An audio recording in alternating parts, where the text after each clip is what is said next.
was just telling Dave, this is 2 weeks in a row we got this tremendous open made for John, just shining the light on your greatness, and you've missed it both times, man.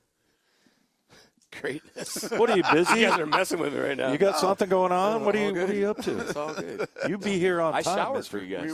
I appreciate that very much. Yeah. It's just the Open is a big celebration of you, is what it is. Okay, So, I'll have to go back and listen. yeah, so you'll get it next week. But we were just talking about the news that just came in that you guys restructured Geno Smith's contract. Yeah. And it's for guys like us on the outside, we're looking at it going, okay, it was called a signing bonus or it was a roster bonus, but now they're calling it a signing bonus. Yeah. He gets the same money, but now you've all of a sudden got almost $5 million more in cap space. Yeah, it's this huge negotiation we go through. No, it's actually part of the negotiation when we do these deals, and it's just it's a trigger that's in there.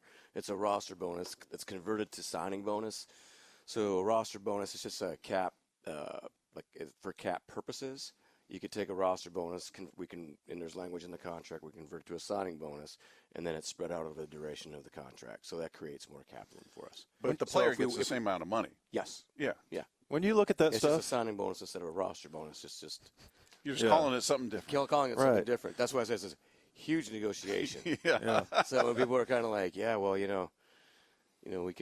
did this, big, negotiation to convert roster bonus to signing bonus. Matt Thomas does a really nice job of working that in as an option for us throughout the process, so that at any given time, if we feel the need, we can move that into signing bonus and create more capital.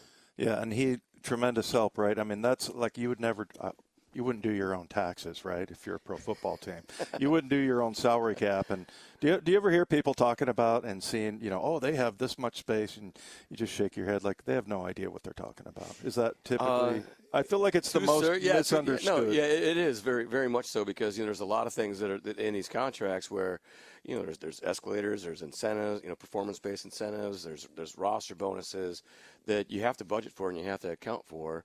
So we can be compliant. But there's also, they might not hit their incentives. They may not get all their per game roster bonuses, or there's just different things throughout the way. There's budgeted items that people just don't necessarily see. How many practice squad guys are we going to elevate? Last year we budgeted for 2 every game, because the previous season we used them all every week. So we had gone a little bit over that year. So it's like, okay, we got to be more up to speed on, what we can do for the coaches and giving them the flexibility if they decide to have 2 practice squad guys up. So there's a lot of stuff that you have to just constantly be providing yourself answers throughout the season, and those are set up in the offseason when you do the deals. We were looking at the salary cap and looking at different guys, what their dead cap hits are, who makes the most money. It was Geno, it's Tyler, it's DK, it's Quandre, it's Jamal. They seem like the biggest earners, if you will, and the most likely targets if you were going to ask somebody to restructure. Hey, we've got to move your money around, and now we're going to call it this, so that you can create more room. Sure. Is that how's the pecking order go? We do that. I'm sorry, I interrupted you. Well, I'm just saying you started with Geno. Geno's the first one. I would imagine he's not going to be the last. So how do you guys have all right, we're going to start with Geno, then we're going to talk to Tyler, then we'll talk to this guy, then we'll talk. Do you do it that way? Yeah, based on the player and where they are in their contract and how we set up the contract initially. And I'll leave it at that. Okay. Right. It's just it's basically how, it's based on the player, where they are on their contract, and how we set up that contract, each contract specific to that player. All right, so you're finishing up your staff. One guy I recognize, Kennedy Pola, played college football against him. Yeah, cool. But tell us how that process has gone. Yeah, we're getting done. We're talking about wearing name tags upstairs. I was talking to our new assistant offensive line coach yesterday, and he played safety in college. So I'm getting names kind of confused a little bit, and I thought he was a safety, our new safety coach, Jeff. So I was like, Jeff, so we had that got that cleared awkward up. moment. Yeah. So I was telling Mike, I'm like, we're gonna have to wear name tags here for a couple of days, and get used to everything. But no, we, he's finishing up his staff. It's a really cool mix of brain power, creativeness, youth, experience, with Kennedy and obviously Leslie Frazier, and it's cool. It's exciting. It's different different ideas and different philosophies all mixed together. So everybody's coming together. They're getting to a point where it's going to be all ball now. So, they're just focused on implementing their systems. So they're not going to be going down to the combine next week. They're all going to be here, just 24/7 installing everything they need to get installed.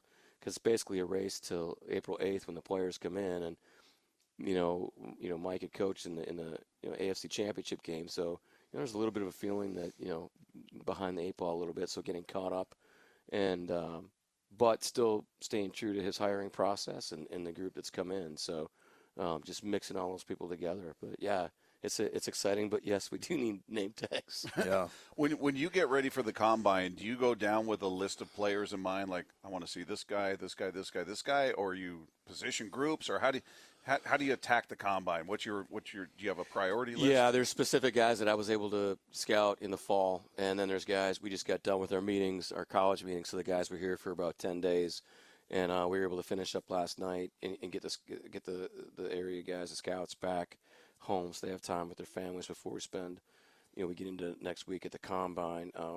For me personally, it's the guys that we covered in those meetings that I don't have a very good feel for yet, that I wasn't able to study in the fall. So taking all my notes through the process and then knowing who I want to focus on based on what we haven't covered yet, and not necessarily getting into needs. But the combine is such a, it's not just the college part, right? The first couple of days I'm there I'm involved with a lot of like league meeting stuff, just different committees that I'm on, and then league stuff, competition committee stuff.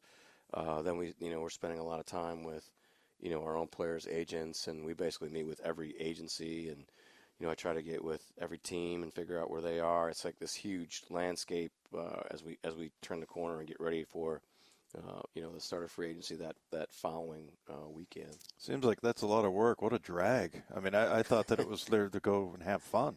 Isn't it the Catalina wine mixer, right? No, I mean it's not that we don't have fun. We're up pretty late, and it's a good time. I always think of the combine of like that's where you make a lot of these connections. Like, you were saying how you and Mike McDonald know a lot of the same people. Sure.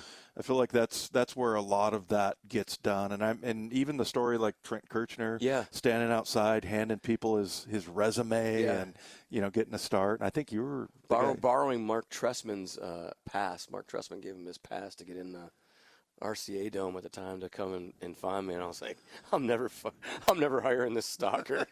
Yeah. This guy came and said, "Hey, are you John?" Like, whatever. 20 years later or whatever, 18 years later or something. So. But that's where those kind of connections are made, right? Yeah, and a lot of people, introducing people to younger coaches or guys that are coaching in Division III or Division II that are, looking to get in and make those connections, or a lot of college students, younger people that want to have a opportunity in this industry, and just trying to, like, the one-offs, like, kind of grab you in the halls, and you have conversations with them and stuff like that. So I love to take you guys sometime. It's a wild ride. Wow. It's a long week. It really is. We'd like to go with you. It's probably you should. Yeah, it'd be great. That'd be great. Yeah, it'd be fun for you guys to sit in the interview. In the interview meetings, if it's 15 minutes of like. I think Bob would ask too many questions. I'd shut up. I swear. Yeah. We've talked about that a million times. Like, wouldn't it be fun just to sit in the back of the room when they're doing the draft, just to hear the back and forth, or the interviews with the coaches, or interviews with players, just to watch, because we all. We from the outside speculate this is probably how it goes down. Just to see how close. So our guys do a great job with the interviews. Matt Berry and Aaron Heinlein and Trent and those guys do a great job with because we record all of them, right? And so we're constantly going back and looking at the ones that we do in the room.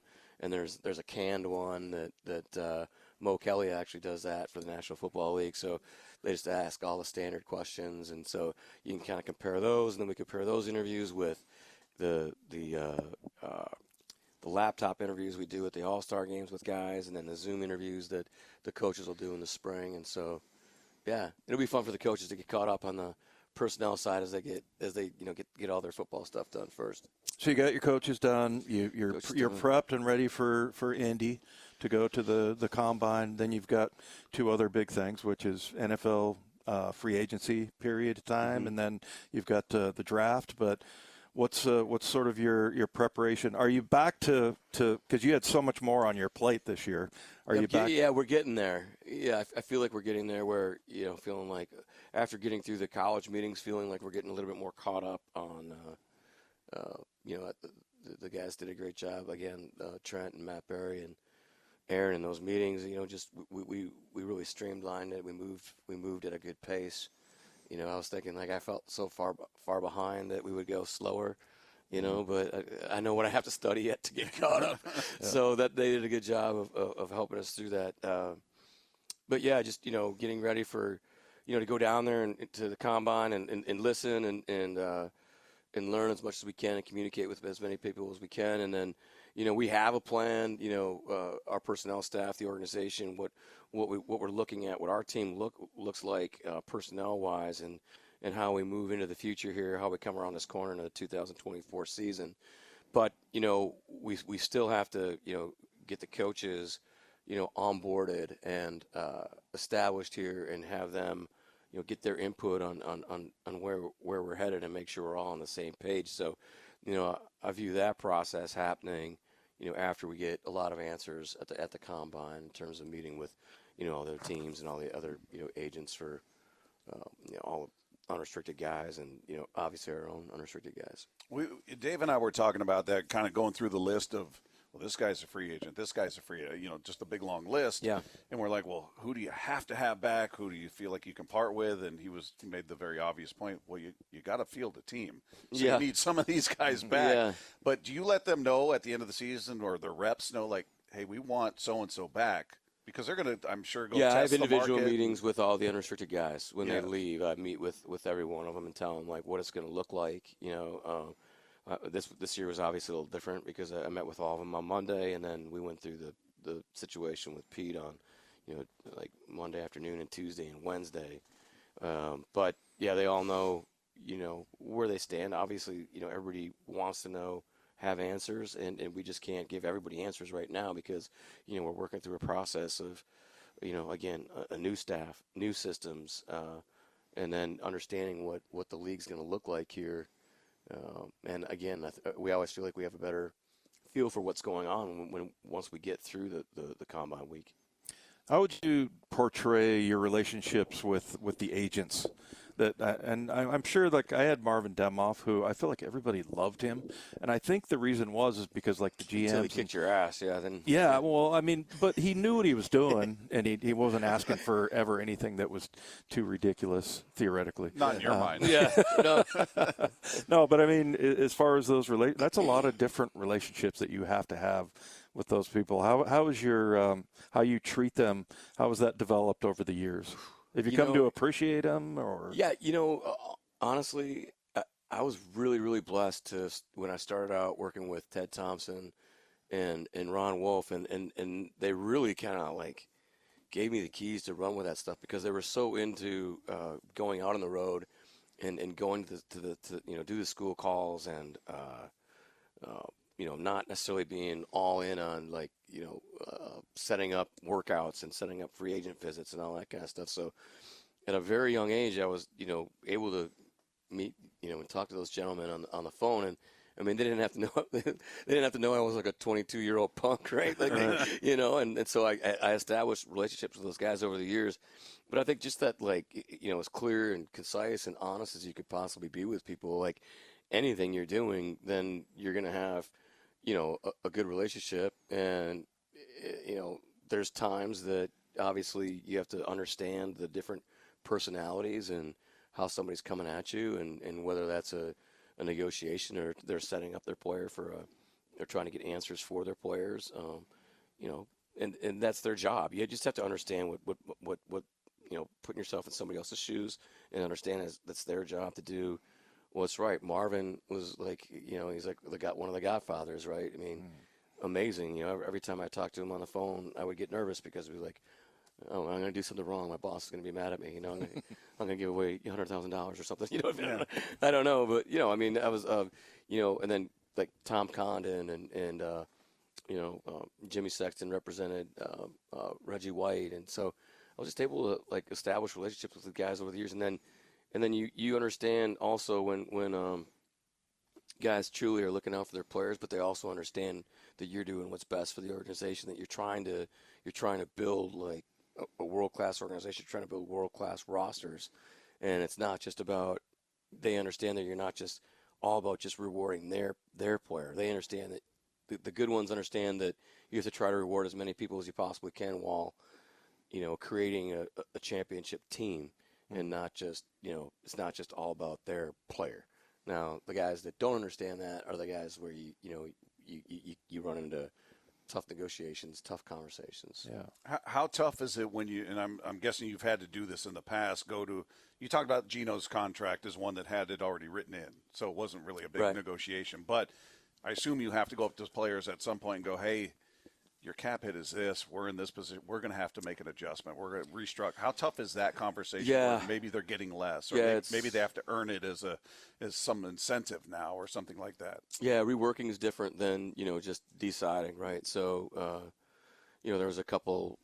I mean, our first ones were really like the tough ones were really. I think T.J. Hushmanzada was one right away. That was really tough because we didn't know him very well. We had a lot of respect for the player. Obviously Chris Clemens and Red Bryant, those really hurt. That was really hard.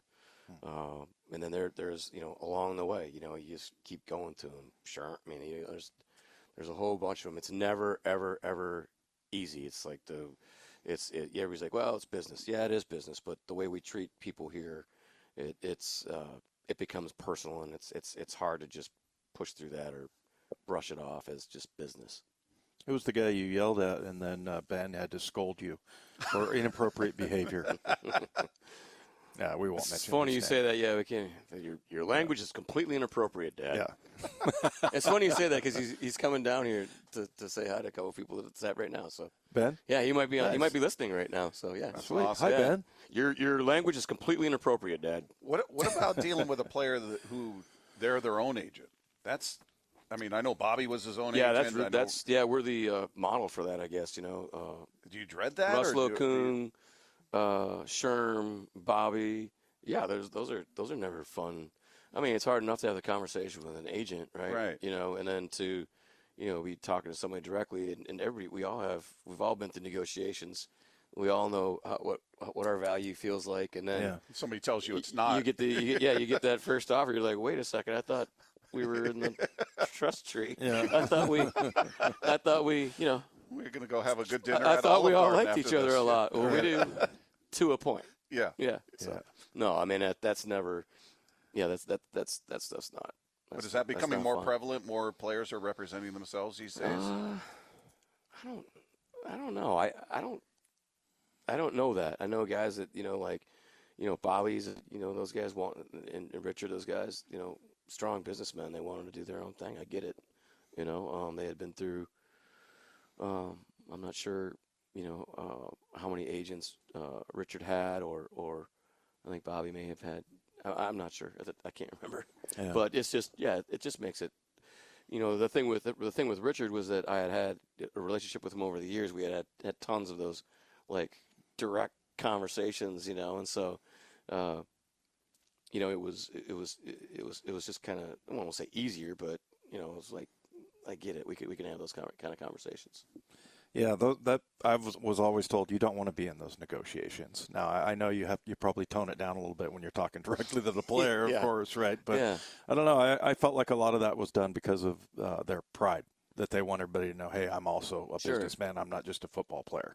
Right. Some of that. No, totally, and I get that. But to your point about the agents, I mean, just like the agents have to, study the organizations, how different organizations work. We have to study the agent and understand where he's coming from. We had a guy that, famous player that, several years, like just first couple of years we were here, was like, such team's going to pay him,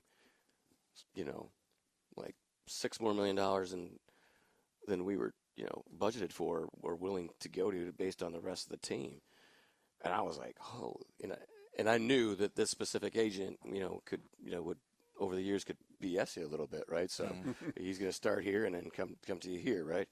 And so I was like, oh man, congratulations, that's awesome, good for him, holy cow! And then then we kind of circled back to some of his other clients in the meeting, and he's like, well, getting back to player A, you're just going to let him go to that other team? And I was like, well, we can't get close to that. I'm happy for him if he's going to make that kind of money for him and his family. I mean, that's big. That's generational wealth. I get it. I said, good job. Yeah, I get it, So you have to have like those different strategies with people and knowing that, some guys are just going to shoot for the moon, and then you just know it's going to be a process, and it's going to be time, and you just got to work through it.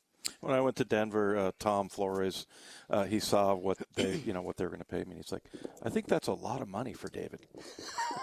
That makes you feel good. That wasn't really a compliment. Yeah. He didn't mean to stick it to me. It was just, but having coaches involved is always like that always gets really awkward too. Yeah. So it's good to have that clear delineation. But before we let you go, do you have a date in mind? Like we have to be at this number salary cap wise by this date. Like, is it before the draft? Is it at by the end of the combine? Do you have a target at all financially and date wise? Yeah, I think once we come around the corner, like I'd say, as we get towards camp, if we still have budgeted cash available to still like extend some guys, and we feel like we've addressed specific needs in free agency and or the draft, or feel good about certain positions with it from a depth standpoint, that we can still try to extend guys that may have just 1 year left on their contract.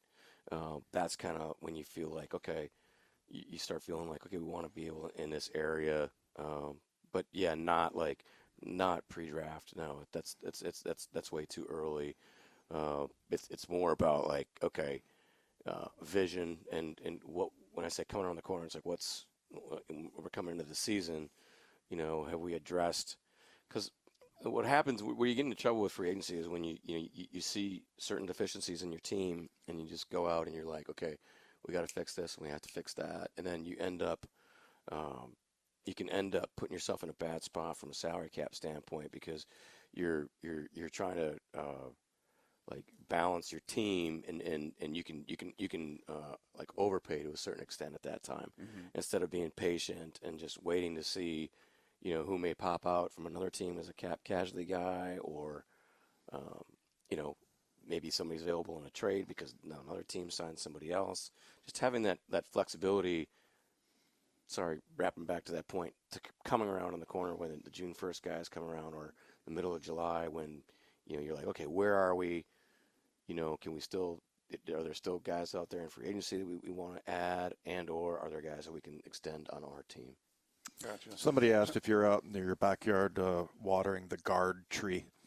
You would say that. I'll just go pick one off the guard tree. The offensive line tree. Yeah. Sure. Yeah.